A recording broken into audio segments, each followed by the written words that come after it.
The idea of meditation, everyone's heard of it. It's talked about quite a lot. Yes. This idea that, you should meditate, you should think about it. It's always felt pretty unnatural for me. Totally. And I found it very challenging to Yes. sit with my thoughts, still my mind. Yes. And I think it's fair to say for most people in a world that feels a little bit more chaotic and busy and confusing than ever, or at least than ever in our lifetimes. Absolutely.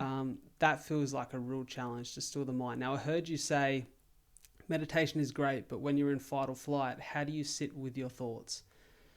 I find that really interesting. Explain that idea. So I'll talk from my own experience, and I think a lot of people then will agree with me because like I hang out with all of them and help and do all the breath work and stuff with them. But how exactly, when I wake up in the morning, when my cortisol is and I'm kind of already in that go adrenaline, maybe a bit in my masculine because I've got my own business, I'm trying to get things done, how the hell can I just sit down and just sort of be with my thoughts and focus on my breath when my system, my nervous system, is already kind of in that state, right? Joe Dispenza says it's like a tiger trying to eat you. Like, seriously, how does that work? And so many people go, oh, I can't meditate. It's like, well, yeah, no wonder why, because you're in fight or flight and your body, we're all up here, like highly strung and like all over the shop. So meditation is beautiful, amazing. It is such a powerful, powerful tool, of course. But we need to change our state first, our body, our physiological body, right? Like our system. Okay, how do we do that? Breath work, 100%. It's the quickest way to shift your state, like more so than exercise and other things. It's so quick. So for me personally, I wake up and to shift my state quickly, I will just literally 2 minutes is enough, right? Whether it's where it's like activating breath, so a bit of like Wim Hof style, like, or it's like, and letting out moans or groans or, shaking your body for 30 seconds. Do that, change your state, your tree, your vessel, your instrument. And when I say that, I'm talking about my body.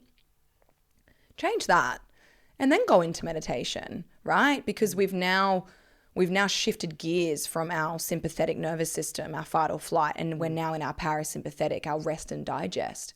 Absolutely, meditate after that for sure. When I do breath work and do a little bit of chanting and then I meditate, I literally feel like I am the best person in the whole world. I'm like, this is amazing. Like I'm calm, I'm regulated, I'm in my body, I'm connected, and my mind is a bit quiet. Change your state and then your story will change, as in the thoughts, right? I love that. Yeah, it really, really works. Like, my God, it really works massively. I want to ask you about the specificity of this, right? So you just spoke about Wim Hof. I think everyone who has heard about breathing on a surface level has heard about Wim Hof. And so right? I still, yeah. And so, but what it seems that Wim does is like a relatively extreme level of practice. Yeah, it's quite masculine. It's quite like, and then you hold your breath and then you squeeze everything tight and then you want to not faint, but you almost might and that's amazing.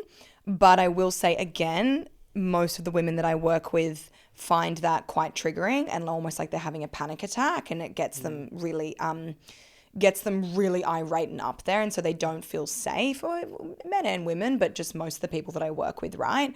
So we don't want to do, in my opinion, too much of that. So like what the bread method is and what my portal is of my online business is literally all of these really beautiful breathing techniques into one session, depending on what sort of intention you want to get out of it, right? So I love that word, intention. I think that's really important for people to intention's understand. everything, right? Because I think it's easy to confuse this, right? So when you're doing this for the first time, you go, breath work, good for my body. I'm going to do that thing that I just saw. But then you go, well, that thing that you just saw might actually elevate your state of awareness and stress to a point where you're actually going in the wrong direction based off the intention that you wanted to have. Yeah, absolutely. Yeah, totally agree. Like, what's our intention and what is it that you actually want to get out of this when you're doing it? And this is the other thing, like, don't just tick off breath work because it's like something to do and people are telling you it's good. You have to be present and conscious with your breath, like we're not just doing it for the sake of doing it. Like, this stuff really does work. It really regulates your nervous system. It lowers your cortisol. It helps your blood pressure. Like, this isn't this is where science meets spirituality. It's like the perfect combination. Like the breath is it's your remote control to your thoughts, your feelings, your actions. Like it all begins from the breath. If you're breathing correctly, breathing properly, and regulated with your breath, everything else flows in your life, right? Like it can be that simple. I think people also are like, oh no, it's not that simple. I'm not going to try it. It's like, fine, don't then. But truly, if you just try. Like I've got my online business now into 6 categories. So it's got energy, sleep, transform, which is specifically for releasing stored emotions, and then focus, which is all 5 minutes. So they're all only 5 minutes if you don't have much time. And then cycle syncing and pregnancy, because women who are pregnant should not be doing Wim Hof breath. You know what I mean? And so going back to intention, like the energy series has 12 there. Some are like 5 minutes, and all of those are basically to get you into a mind-body connection state and have you finishing that session feeling energized and awake and focused. And then your sleep series are going to be different breathing techniques, and that's to get you to have a beautiful, restful, deep sleep. There's literally a breathing technique for any sort of mood or intention that you want to get out of it. You're feeling sad, do this. You're feeling anxious, do this. You want to get to sleep, do this. You need energy, you need a bit of a boost, do this technique. Can I ask, just a curiosity here, like the origin of these techniques, where do they come from? Yeah. Because it feels quite, it feels like it's something that prehistorically, all of this stuff would have existed in some way, shape or form by probably just being in tune with the body in different circumstances. You've literally said it exactly right. When I did my my breathwork training, my mentor spoke about like all of these like ancient remedies and these ancient traditions. Like I'm not like, I didn't invent box breath or invent breath work, you know. These were used a very, very long time ago, and you're exactly right. It was to have us more connected to our body and more intuitive, and to have it as like our superpower.